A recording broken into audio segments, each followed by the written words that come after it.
A new report claims federal prosecutors have impaneled a grand jury to investigate former FBI Deputy Director Andrew McCabe. It follows that bombshell report from the Justice Department's Inspector General, which alleges McCabe approved a media disclosure to advance his personal interests. Jason Chaffetz is the author of The Deep State. He's also a former congressman and a Fox News contributor. Good morning to you and congrats on the book.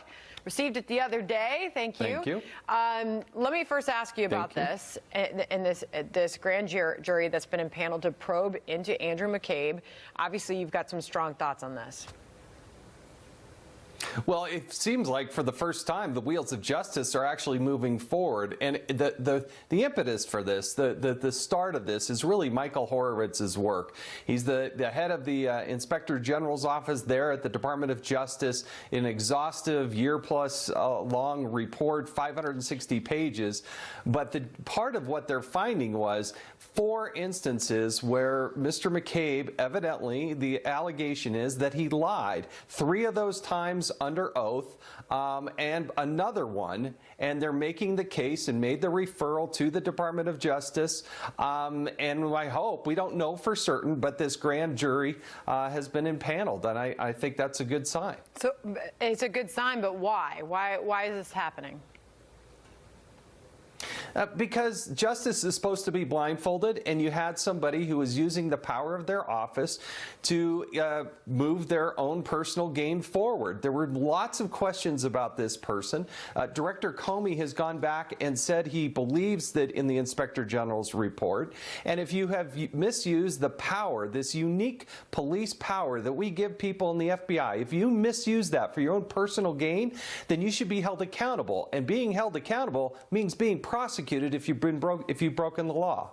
So a lawyer for McCabe said in a statement after this report, which is what we're going off of, was published online, that he was confident McCabe would not be charged absent, quote, inappropriate pressure from high levels of the administration.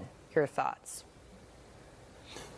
No, I mean, this comes from the Inspector General. Remember, it was the Office of Professional Responsibility within the Department of Justice that also concurred. He did one thing that most people don't do in federal government. He actually got fired. And there had to be an awful lot of evidence that he was misusing his office in order to actually do that. And so I think, by the way, Sandra, I don't think this is the only one that's in motion. This is just my personal experience. I'm not saying that it is for certain, but there are several people that fall into this category where there would have been criminal referrals, and I think this is just the first of several people that you will see going through this process. You know, Jason, this is so politically charged at this point, whether there's a decision to prosecute him or not.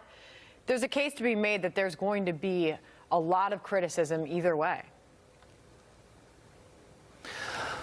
We got to get the politics out of it. I think that's been the complaint. At least the complaint for me is that politics has driven the decision as to whether or not to pursue a case or to prosecute a case. We got to get above and beyond that. Nobody's supposed to be above the law. And you had these renegades at the highest echelons of the FBI that were running amok and misusing their power. I mean, McCabe wasn't the only one that I saw direct evidence of, but you had Peter Strzok, Lisa Page, Bruce Orr, and there are a couple people that I know about that haven't yet been exposed that also fit into this category that I know the Inspector General knows about. That's just the beginning, because he's also looking at the FISA abuse and the misusing of that document, and we haven't even begun to talk about Uranium One. And before I let you go, I want to throw that statement up from Michael Bromwich, the attorney for McCabe, again, because this is the other portion of it where he says today's leak about a procedural step taken more than a month ago occurring in the midst of a disastrous week for the president is a sad and poorly veiled attempt to try to distract the American public. I wanted to make sure I got the rest of that statement in there and have you react before I let you go. Look, I partially agree with the attorney. These grand jury experiences are supposed to be veiled in secrecy. I don't like that it was released. We don't know who released it, but I will tell you that the reporter that was in question worked at the Wall Street Journal. He has now left. My understanding is he works at the Washington Post.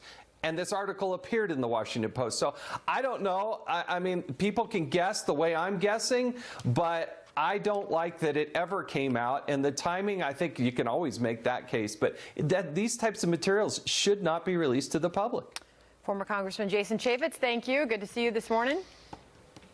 Thanks, Sandra. Thank you. 20 minutes past the hour, President Trump blasting the New York Times.